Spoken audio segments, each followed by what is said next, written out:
What I realized was at the end of that year, at the end of this last year, November, December, I got away and I went to Seattle and I was planning what I was going to do the next year.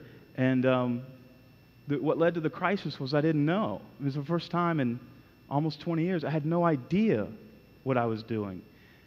And there was nothing that I wanted to do. I mean, I was done. I didn't want to write books anymore. I don't want to do the Christian speaking thing. I have no idea what life no longer made sense to me. And it was a very deep crisis, probably the first depression that I had been through in about 10 years.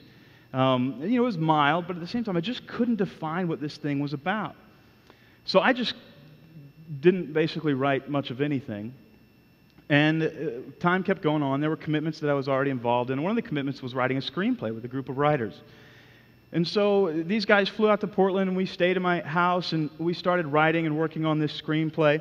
And, I've always written memoir. I didn't know that there were all these principles of how to tell a story, and if you don't tell a story right, the story gets boring and these kinds of things.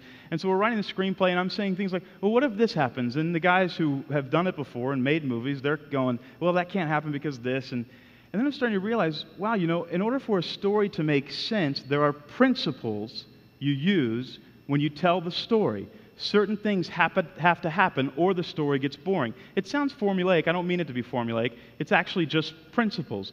For instance, there has to be an antagonist in order for the story to make sense. There has to be some sort of challenge, these kinds of things. And there are very complex principles and there are very simple principles. But here's the epiphany that I had. I thought to myself, wow, my life no longer makes sense. There's nothing that I want. Because for the past almost 20 years, I've been living inside of a story. I mean, all those elements that these guys are talking about were true because I had something that I was looking for and trying to get to, and it was hard, and so there was conflict. And as soon as I got there, the story ended.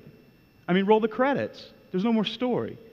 I'm continuing to live, my heart is beating, but life doesn't make sense to me for the same reason that a bad movie doesn't make sense to somebody who watches it.